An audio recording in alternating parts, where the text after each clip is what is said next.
Hey, welcome to the Elle Russ Show. My name is Elle Russ, and I am a #1 best-selling author and master coach. My intention is to inspire, educate, and motivate you with weekly content featuring amazing guests and solo episodes.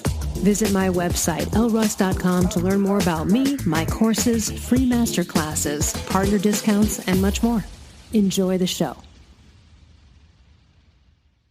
Ashleigh VanHouten, my bud, my pal, and the editor of my second book. Welcome to the show. Thank you so much. It's so great to catch up and chat. It's been way too long. We, audience, Ashleigh and I were chatting prior to this because when I first met Ashleigh, I had never met anyone or heard of anyone with the last name VanHouten except for the famous woman who just got released from prison, who was a Manson murderer, and her name was Leslie VanHouten. And we had a joke about that. And then the woman just got released from prison. I don't know. I've known you 10 years or something like that. And so no, Ashleigh is not related to the. Not that I am aware of, but I mean. I tell people because it's not a super common last name. And the only people in pop culture I've ever heard the last name are a Manson family member, which is unfortunate. And then also for people of a certain age, Milhouse on The Simpsons also had my last name. And I mean, he's an all right character, but I actually dressed up as him for Halloween one year when I was living in New York, because I'm like, I'm just going to lean into this. Like, I'm a nerd. He's a nerd. Let's do it. And if you remember what Milhouse looks like, he has like blue hair and glasses, and he's kind of a nerd. And people like just thought I was a hipster. Like no one really got it. So it was a failed experiment. But yeah, not too many VanHoutens wandering around, unfortunately. Or fortunately. So we're going to talk. So Ashleigh is a top-notch primal paleo carnivore health coach and author, two amazing cookbooks. And we'll get into that a bit. But we're also going to talk about entrepreneurship because Ashleigh and I sort of started-ish out around at the same time. And I'll ask her to debrief everyone on our experience. And then, we've both evolved and moved, right, forward in different capacities as coaches, from health coaches to other things. And so we're just going to have a little chat today. And, if you don't know about Ashleigh and her amazing podcast and all the work she puts out there, follow her on Instagram. We'll talk about all of those places to connect with her at the end of the show. And of course, you can find that in the show notes. But Ashleigh, I believe, did I meet you first? And I'll let you go from here. But did I meet you because I was working for Mark Sisson and you reached out to do an article on him at Paleo Magazine when it was a physical magazine you could buy in stores? Yes, that's right. Yeah. So we connected because, you were Mark Sisson's right-hand man for the longest time. And I was, I think, interviewing him maybe for the Paleo Magazine podcast at one point. I was writing an article about him. And so we connected. And then I remember initially that you were just a really, really helpful human being, not just in setting that up, but you and I got to talking, as we are known to do. We were talking about some health stuff and you kind of offered to like answer some questions for me and just help me. I was like really kind of newer into the paleo primal ancestral health world.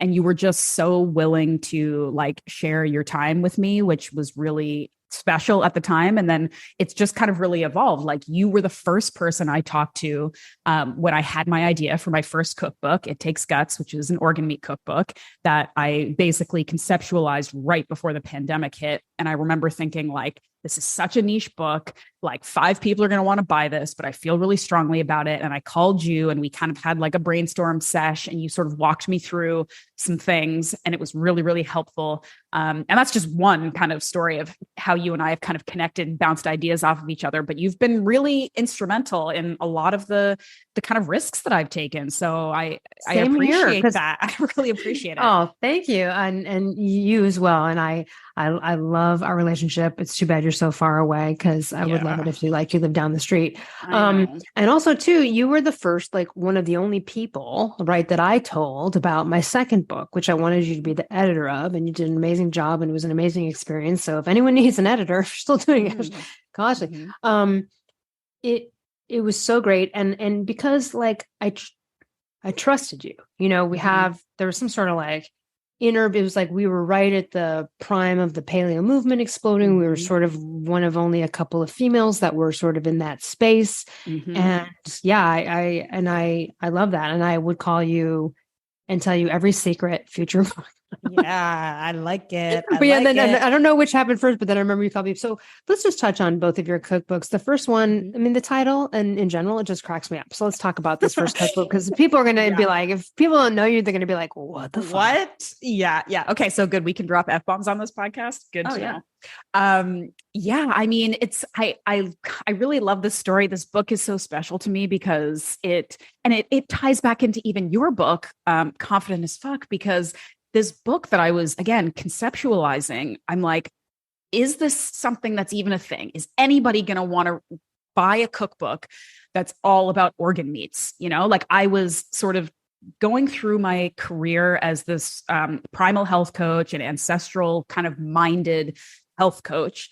And as I was learning more about sort of what I think is the optimal way to eat, and not only from a health perspective, but an ethical perspective, sustainable perspective, all these things, I'm starting to realize that just eating animal protein isn't sort of the end of the story. There's the idea of eating locally sourced and sustainably raised and eating the whole animal, right? So as I'm experimenting with organ meats, I'm sharing some of this stuff on social media. And for every, 5 people who are like sending me vomit emojis, there are people who are like, what are you doing? This is interesting. Like, how do you cook this? How do you do this? And so I'm starting to think in my head, maybe there is an audience of people who are interested in this and who also are in the same boat as me. And by that, I mean, folks who did not necessarily grow up eating nose to tail, and people who are not classically trained chefs. Like I was doing some research when I was creating this book, and there aren't that many organ meat focused cookbooks out there, period. But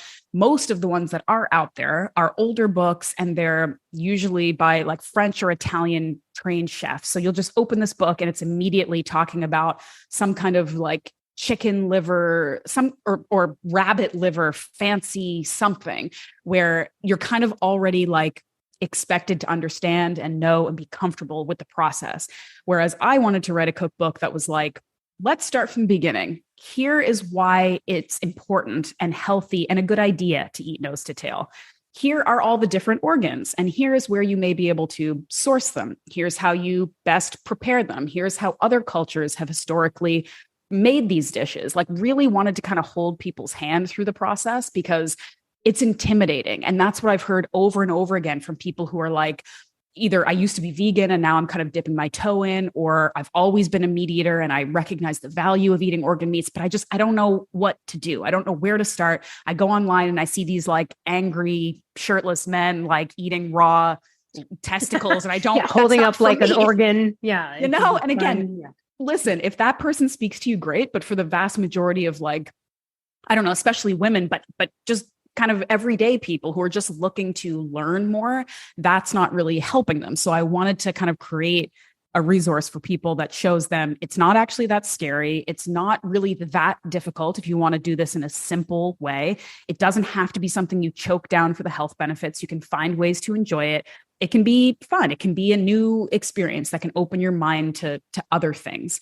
And that's really what the thinking was behind it. And I was really happy to find that when this book did become a thing and I put it out there, that there was a bigger audience than I expected. And, there's like the whole sort of hunting community and carnivore really took off too. Yeah. It was good. It ended up being pretty good timing. So there's a lot more people out there than I expected that would be just at least open to the idea. You don't have to eat organ meats every day. You don't have to be in love with it, but just, as a learning experience, as a culinary kind of adventure, right? And so I'm always pumped when people like reach out to me and say like, oh, I made the chicken liver mousse, or I bought, beef heart for the first time and I knew what to do and it was good. And my kids liked it or whatever.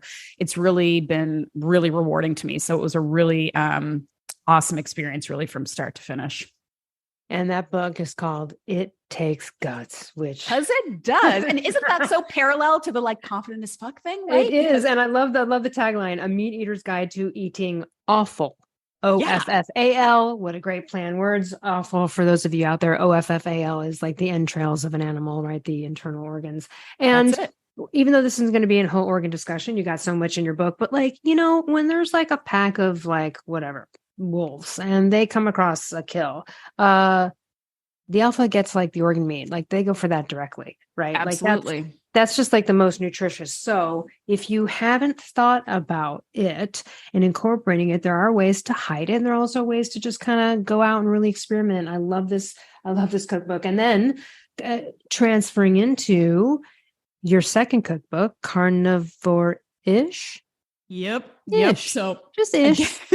Well, again, you know how marketing goes. You have to like have a catchy title. And to be honest, the actual like thrust of this book, the theme of this book is that healthy meals can and should have meat in them. That's really it. But that title doesn't work, right? So what does work is kind of capitalizing on this idea that, oh my goodness, if you eat a meal and if all of your meals have animal protein, you must be one of these weird carnivore people. Because look, this is the thing that gets me. When you go into a bookstore, if people actually do that anymore, and you go into the like healthy eating section, it's literally all salad. It's all vegan. It's plant-based this, it's plant that. And I don't demonize vegetables. Okay. There's a place for them. They can be very enjoyable. They can be healthy. It's great. Like having a nice, well-rounded diet. I think that's one of the big things about ancestral nutrition is that it's bio-individual. It's personalized to you and to your preferences, your location, your goals, everything. I am never one to demonize people kind of picking the diet that works for them, but it pisses me off that we have created this link that plant-based is synonymous with healthy. And then that leads to animal-based is not. And I hate it. And it's false. And marketing has done a really good job of kind of creating this, like if it's green and there's leaves on it, it's healthy. And I really just wanted a cookbook that had like a big piece of meat on the front in the healthy eating section.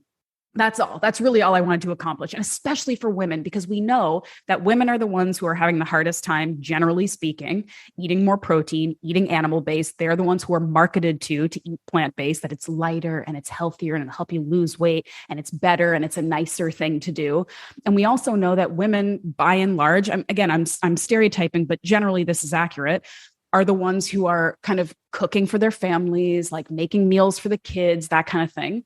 And so they're the ones that are being marketed to the most heavily to eat this like Beyond Meat, Franken foods and plant-based stuff. Yeah. And so I knew that, again, if you like look up meat-based cookbooks, a lot of it is very gendered. It's very like everything's red and it's about barbecuing and grilling and man food. And I wanted just to kind of create a more like middle of the road resource for people that's like, you can and should probably be eating animal protein, most of us.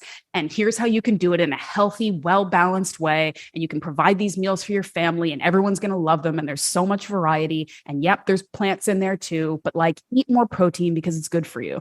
And I co-authored this with a good friend of mine, Beth Lipton, who has been, she's a trained chef and she has been a recipe developer for a really long time. And she was a huge resource because she's got a lot more experience, honestly, with this stuff than I do. I mostly like to eat, but I've been learning how to cook too, because it's, a necessity. But she was great and made a ton of amazing recipes for this book. So that's it. It's like, it shouldn't be a crazy thing to say that like women and everyone can eat a lot of meat in their diet, and that's not unhealthy. It's actually healthful. That shouldn't be controversial, but in some circles it still is. So that's it. Not in my circle. Not in our circle, but in a lot of circles. Yeah. No, I know. And it's, listen, I mean, it's, even though Ashleigh and I are pro meat, paleo, carnivore-ish vibes, we would both say it's a choice. If you make a choice, vegan, vegetarian, whatever you do, it's a choice. But just know that choice does go against your ancestral DNA as a human being. And as a result of that, you have to make modifications in order to escape some of the perils of what that could bring you, even if it's 10 years down the line. So look into it, do your research. Don't just watch a documentary, because I could discount a million different bullshit facts that were in like Forks Over Knives. Right. So just watch a documentary, look into it, look at some studies, studies and do some personal experimentation. There are people who are mostly paleo, but still are pescatarian and don't do meat because somehow that doesn't work for them. Whatever, that's cool too. Or if you're going to be vegetarian and vegan, make sure you're getting your B12 from somewhere, make sure you're doing the right things with amino acids. Just do the biohacks that you got to do, but make sure you do them and you're attentive, because just seeing too many failures and, I've never seen someone last beyond 17 years, but in good shape. But still, hey, we get the choice. That's your choice to make, but be careful. Yeah. And I think asking yourself real questions before you undertake, whether it's like a new diet or even like a workout, a new like exercise routine or whatever. I feel like one of the things I encounter a lot in my practice, because I still do like one-on-one health coaching. I've created some strength programs and stuff we can talk about, but I feel like I get a ton of people coming to me with questions like, can I be keto while I'm breastfeeding? Or can I fast and do keto and be carnivore and like train for this marathon or whatever? Like, people have goals that may not be mine, and that's fine. And you're entitled to them. But I always tell people like why, not in a judgmental way, but like truly, why would you want to do it if it's something that is making your goal actually more difficult for yourself? So like, for example, the like 0 carb keto while breastfeeding. Okay. Some people that may work for. The majority of women, it is, you're making life more difficult for yourself, right? Like, it's probably better in that case to focus on like eating more and eating, from all 3 of the macronutrient piles, like you're making it more difficult for yourself because maybe someone told you that being keto is best, or because you're so afraid of gaining weight that that's what's taking priority in your mind, right? But it's like, if you kind of peel back the layers and say, okay, are you so stuck to this because it's an identity now? Are you stuck to this because someone told you 10 years ago that this was the best way to eat and anything else is then a failure? Or are you open to exploring the fact that, our goals and our needs change, and maybe then our diets change throughout our life as we have these different goals and needs? And it's okay. It's okay to adapt. It's okay to change. That's why I have handfuls of people in my DMs that are like, I was a vegan, or I still am, but I'm like real interested in what you're putting out. I'm like, great, welcome.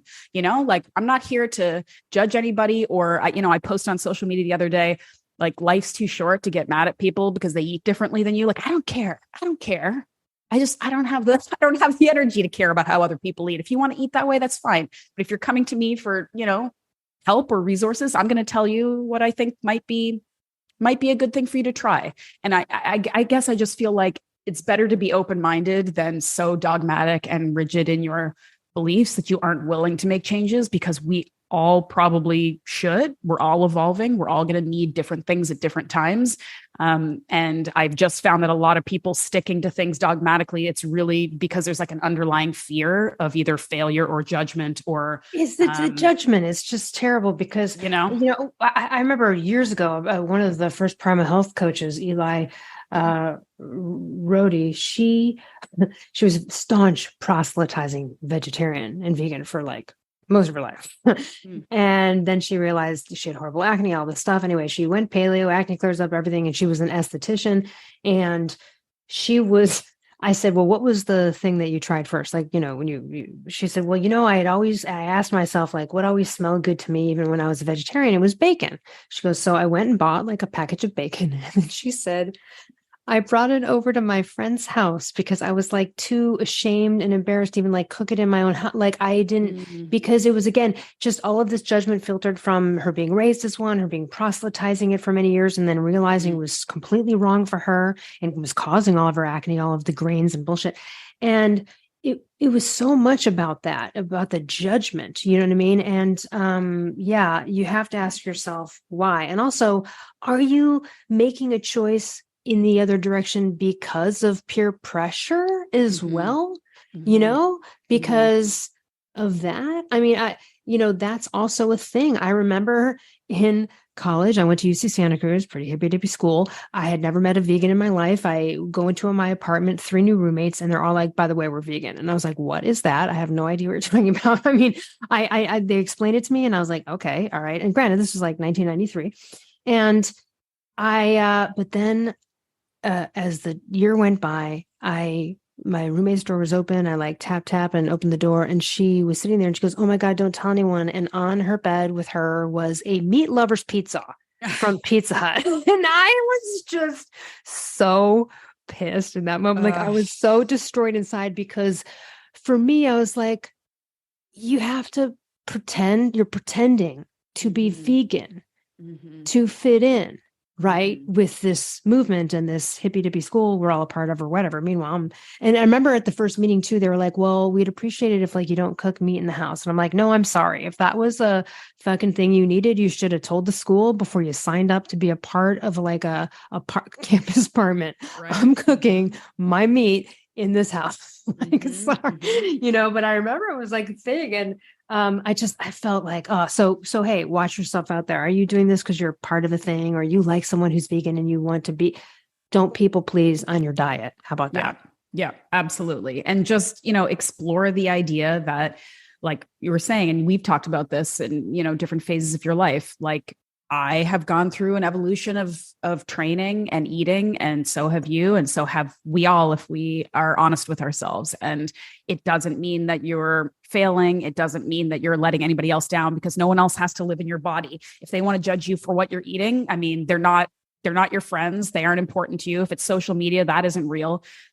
So we just let's waste less time worrying about external things and focus instead on what makes us feel our best. And usually that's a animal protein based diet, but if it isn't, that's okay too. That's okay too. All right. So I'm going to segue into, you are so much like, we are so similar in this way, in that like we knock shit out and we get it done. You've done 2 books. I got 2 books. We do shit. We get a podcast. We do all the shit. We get it done. We're entrepreneurs. We've been in it for a while. And I think one of the things we've both learned, or I mean, disagree with me if I'm not right here, but I want you to talk about how you feel about this notion, sort of along your entrepreneurial journey. You go with the vibes and the wind, and it's hard sometimes, but you got to like not be too attached to like a prior entrepreneurial goal, because like as you're going, new stuff comes up and then things change. And you go, well, I actually want to do that, or, I want to do that. Right. And so yeah, give me your thoughts. Yeah. I mean, I think for a lot of people, the pandemic, and I hate that we still like kind of talk about it so much as like a pre-pandemic and post-pandemic life, but like, let's be real, like we're going to like all be old people talking to grandkids or great grandkids and talk about how that was like an insane defining moment in like culture, because it is. I mean, the pandemic was massive and it changed a lot of people's lives, and it still is.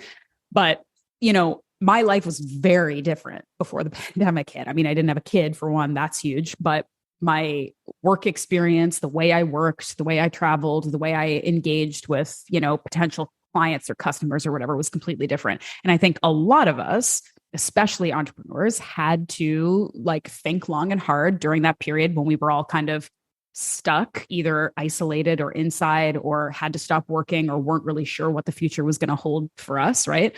We all had to kind of think about what we wanted to do, what would be most impactful and most effective, like not only to make money, but like, how is the world now?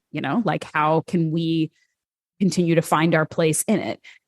And I had to do a lot of interesting soul searching. And I mean, during that time, I was writing the books, which thankfully, as you know, can be quite a solitary process, right? So I kind of just put my nose to the grindstone and did that. And it actually ended up being great for me that I had less distractions, right, to write these cookbooks.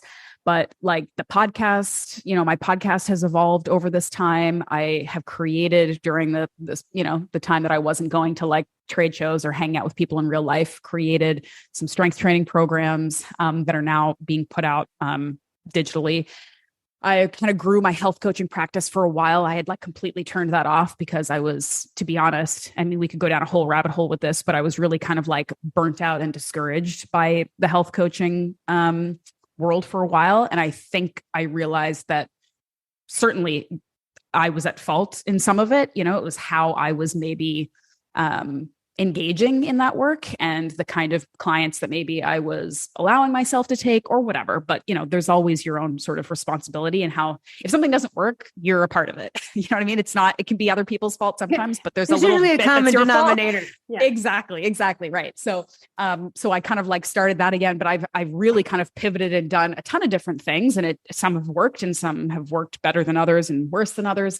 But I think that, again, it kind of comes back to what we were talking about before, where it's like, you got to sort of be brutally honest with yourself about what are you good at? What do you like to do? What kind of impact can you make in the world? And how is the world changing? And I've been discouraged in a lot of ways with the increasingly digital world that we live in. I mean, you and I think both are kind of introverts who prefer to not really be very choosy about how we engage in the world. But with that said, when all you let me stop you there, because agreed. But yeah. I think people would find that weird that you and I would call ourselves introverts. So I guess the way I look at it, and I consider myself an ambivert, right? Because you and I can go to conventions, we have podcasts, we go out and do stuff, right? We're outgoing, but it's not. But that doesn't fuel us. It actually can, to some degree, be exhausting. And also, too, as writers and people that are enjoying their own company, we do like to spend a lot of time alone. And so, I'd say I am probably like you, where we're more majority homebody than I think people would kind of think. And they have a different viewpoint of people who are, like outspoken and talk, this sort of friendly like us, that we're like, hey, let's go to all. And I'm like, actually, I don't want to go to 500 conferences a year. That's not me. Yeah. I think, I don't know. It's like this weird misconception that if you like, introverts must be socially awkward, which of course is not true. I mean, it can be maybe, but it's really more, again, like you said, about how you recharge and actually feel your best. Like I remember thinking in my early 20s, because I think a lot of people, when you're young, everyone assumes everyone's an extrovert because it's just a very social time. Like in your teens and like university age, you're just doing things all the time, you're out all the time, so everyone kind of is an extrovert or like forced into it. And I remember in my like mid 20s, and I worked for this sort of more typical kind of corporate job where I had to do like a lot of schmoozing. And I remember like at one point I was at some event and I was looking around and I was like, everybody seems like they actually really want to be here. And all I want to do is go into my hotel room and like sit quietly. It's what I want more than anything in the world. And I remember thinking like, am I weird? Like, do I just hate people and life? And it's like, no, you just need more time alone. And you're maybe some people are a little bit more selective about how they socialize. And, when we found our community in like the health world, like I had a lot more capacity to go to some of those trade shows than maybe in my previous careers. But yeah, you go to one of these shows and then you want to be alone for like a solid 10 days afterwards. Like that's just what it is. But I guess as an introvert, or as somebody who really, I think the other aspect of my personality, I believe you feel the same way too, is like, I really need like quality interaction. Like I would much rather go to dinner with just you than go to like a dinner with 12 people. Like even if they're amazing people that I love and I want to see, because I just want, like, I want to really actually like have a conversation and like hear you and listen to you. And like, I don't want there to be a million other things going on. And I just have found like since the pandemic, since we've all become more introverted and more likely to stay at home, like the fact that we have to, a lot of us, like a lot of entrepreneurs who don't make money unless people buy things from us, you have to engage in social media in a way that I don't always love. And I guess you could challenge and say like, no, you don't have to, but it's harder. It's harder and harder to make money, to build an audience, to have people engage with you if you aren't on social media. And increasingly, I'm finding that social media is creating the rules of how you engage. Like maybe it's always been this way and I didn't notice, but I feel like in early Instagram days and like, I don't know, God forbid, Facebook days, whatever, it was a little bit more just like you show up and do what you want. And now it's like, well, if you don't make reels, no one's going to look at you.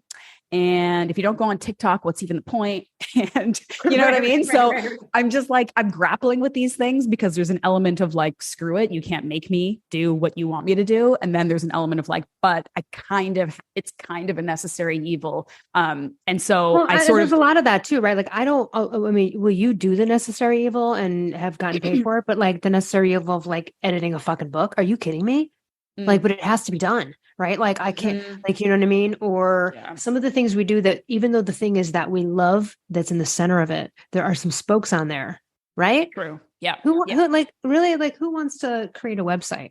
I mean, but like, you know, I mean, you eventually have to do it at some point. So in a way, it's like those actions are fun because they're a means to the end of the thing you're loving. But there are these necessary evils, and I'm with you on that too. I suppose that's true. And I think it's always about just finding like the happy medium that you don't hate everything that you're doing, because if you're, you know, you want to be fortunate enough to like not hate every aspect of the work that you do, like you got to engage, you got to do some of these necessary evils, but like, let's find the middle ground where you're still trying your best to be authentic to you. And like, I have resisted, like, I'm not on TikTok. I mean, I think I have an account, I don't use it, but because I kept feeling pressure to go be there because that's where people are. And then it felt so bad to me that I was like, I'm willing to give up, like, I don't know, the engagement and maybe the potential money I could make because I just hate it so much. So instead, I'm like, okay, let's peel back. Let's go to Instagram where I feel comfortable and do what I want to do there and no more. And if that means I'm not going to have as many eyes, I'm not going to have as many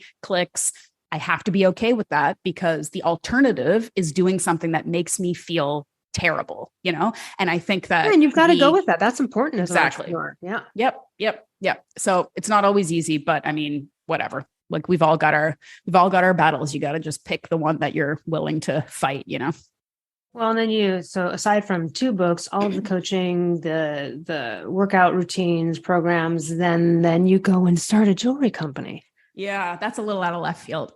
But I love it. No, you know what I love it? Because you're like, no, because that's like, you know what's going to happen? Because I think you're like 10 years younger. So like, when I get interviewed, sometimes people look me up, they go, holy shit, like your resume, like all this stuff. I'm like, well, like I went for all the stuff I loved. So I love that. Tell us about. Yeah. Like, do people know that you were an actor? Like, do people know? They accidentally find out sometimes. Like one time someone DM'd me and they're like, wait, what the fuck? I was like listening to the podcast for years, and then I was watching an episode of Brooklyn Nine-Nine. Yes. Was that you? Yes. You? I knew, listen, I knew you were an actor, but like anybody listening, like Brooklyn Nine-Nine is like the best show on TV in that it is so funny and lighthearted and you don't have to think too hard. And it was such a great anti-anxiety show for me, like during the pandemic. I love that show so much. And I remember the first time watching the episode that you were in, and I was like, holy shit, that's my friend. Like I texted you immediately. I was like, you're on my favorite show. It's just you. And it was a Canadian episode, which I love even more because I'm Canadian. Yes, so I was that's like, right. Oh my God, you were playing a Canadian character. Love this so much. Anyway, that's a bit of a departure. But yes, I think that like it's important to explore things you love as well as things you're good at. Sometimes that's the same, sometimes it's not. And I have always loved people who actually like know me beyond social media. I've always been a jewelry fan. I love jewelry. I notice other people's jewelry. I'm interested in it the same way people are into fashion or, you know, whatever. I just always kind of paid attention to it and loved it. And that's kind of where maybe I've invested some money instead of like nice clothes or whatever. I buy like a nice piece of jewelry. I'm into it. And I've taken classes when I was living in New York. I took metalsmithing classes so I could like learn how to actually make things with my hands. It's an incredible art and really, really difficult. And I really liked kind of exploring that side because, you know, a lot of people who work in, you know, brain-based, like where we just talk all day, all we do is talk or write, you know? And so it was nice to like do things with my hands. And so again, it was sort of like the last couple of years, I was like, what do I want to do? I just want to do something different. I just want to try something different. And I also wanted to do something that was a little bit less about me, you know, like I've kind of been a little bit tired out. Like I'm on the podcast and it's my face and my workout programs and my health coaching. And you have to buy me, like, here I am for sale. And that got a little tiring too. I still do it on the health coaching side, but it was nice to kind of think about creating something that wasn't me. It was something on its own, you know? And so that was sort of the last like year I've been kind of playing around with like creating some designs. I started with a collection of like fine gold jewelry that's little tiny barbells, because of course, #fitness. I'm a meathead. I'm a meathead at heart. And I go to the gym all the time and I see all these like fashionable women and their cute outfits and they've got their like pretty gold jewelry on. And I'm like, I bet you'd like a barbell stud. I bet you'd like a little barbell pendant that's cute that you can wear with your cute outfits. And that was kind of the genesis of it. And it's sort of expanded from there. And I'm kind of creating new collections. I'm having some people manufacture some things for me. I'm creating some things on my own. And it's a total passion project. I have no idea where it will lead, but I know that it's fun for me and it uses my brain in a different way. And it's nice to just kind of inject something new, you know, like it's very easy to continue on the same path. And there's nothing wrong with that. But it's also nice to kind of just take the leap and try something new. And I think you and I have both kind of, that's sort of been our MO our entire careers, is like, what's the harm in trying, truly? And I know that there's some privilege there too, because it takes money to do these things and it takes time. But it's, sure. I just think that if people maybe were more willing to take risks, like I pitched this cookbook thinking like, this is insane. Like, who's going to want this? And never hurts to ask. That's my motto. Exactly. Right. And, you know, oh, and here's another perfect example that ties back into our relationship. One of my other recent projects that I completed, I think just a little bit, maybe not even quite a year ago, I helped develop a strength training coaching program for the Primal Health Coach Institute. And it's called Strength Training for Women. It's a certification course for coaches who are coaching women who want to build muscle and build strength. And the sort of premise of the course is that there's a lot of either lack of information or misinformation about how women train, build muscle, manage their hormones, how they eat, all of these things when it comes to being strong and fit in the gym. And again, that could be a whole other podcast topic about the things we don't teach women, the things we don't teach people who are coaching women, the things that we don't know, right? Like lifting makes you bulky, you need to eat less, et cetera, all that kind of bullshit. But I pitched because I'm a primal health coach. I get the newsletters. And at one point there was an email that was like, we're expanding our coaching program suite. And if you want to pitch an idea, pitch it. And I'm just looking at this email and I'm like, all right, why don't I pitch something? And I did, because it was something that I felt passionately about and that I've experienced in my coaching career. And I pitched it and the ball started rolling. And here I am a year later. I've got this course that I created with this company that I respect so much.